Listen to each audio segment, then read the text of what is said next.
Alors salut tout le monde, bienvenue pour cette nouvelle vidéo qui traite de la bioponie.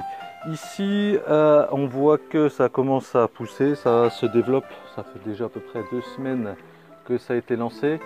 Je vois une petite carence sur la partie du basilic, certainement un élément du NPK manquant, je pense le phosphate.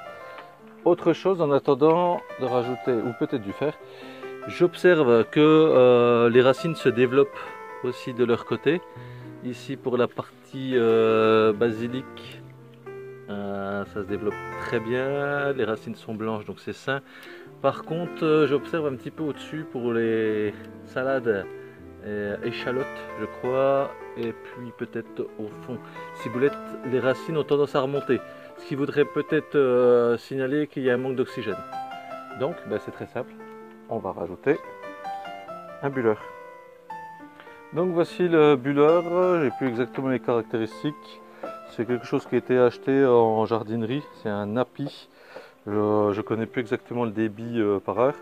Ici on a un clapet anti-retour à la fin du tuyau, et ici je vais rajouter donc cette petite bulle pour faire de la micro-bulle parce que mon autre bulleur est cassé. Donc on va faire un test avec celui-là et la prise sur le secteur. Donc actuellement, pour ceux qui ont suivi un peu mes vidéos, vous savez que le bulleur actuellement, enfin l'oxygénation on va dire, elle vient surtout du bac à marée en haut là que je viens de vous montrer, qui permet d'oxygéniser par cycle. Voilà, ça c'est peut-être bien pour 2 ou 3 salades. Je pense que c'est plus suffisant maintenant, c'est pour ça qu'on rajoute le fameux bulleur. Donc voilà, on va faire ça de manière à ce que ça soit à peu près propre. Donc il faut juste que je trouve une prise de libre, il y en a une ici, et puis après installer, que ce soit un petit peu discret, et puis aussi surtout que au niveau de la vibration du bulleur, que ça n'entraîne pas des vibrations inutiles. Ici il n'y a pas de poisson, donc ça ne va pas causer une gêne importante, mais voilà, on va essayer de le fixer au pire des cas.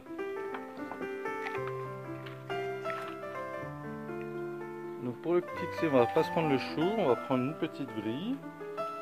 On va prendre un tournevis, ici fort ici, et donc une vis, une ou deux. Donc voilà, moi je l'ai installé ici. Il n'y a plus qu'à le brancher.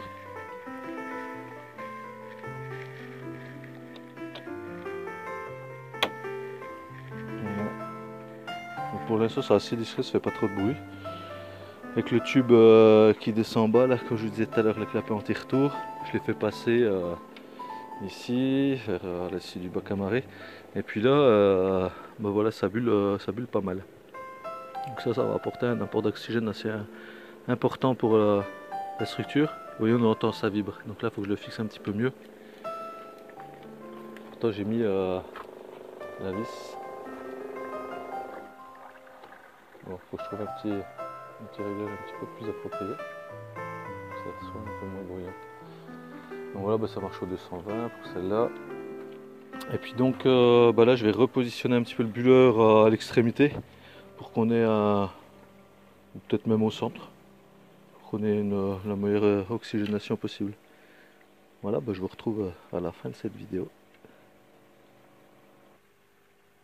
En effet, je ne sais pas si vous allez bien voir, mais on voit le développement racinaire pour ce qui est de la bioponie. Hein, ici, je vous rappelle, il n'y a pas d'élevage de poissons pour cette partie-là.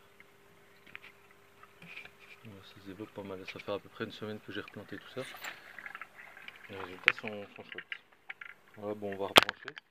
J'ai mis le bulleur ici. Et puis il y a tout à brancher. Voilà, tout de suite.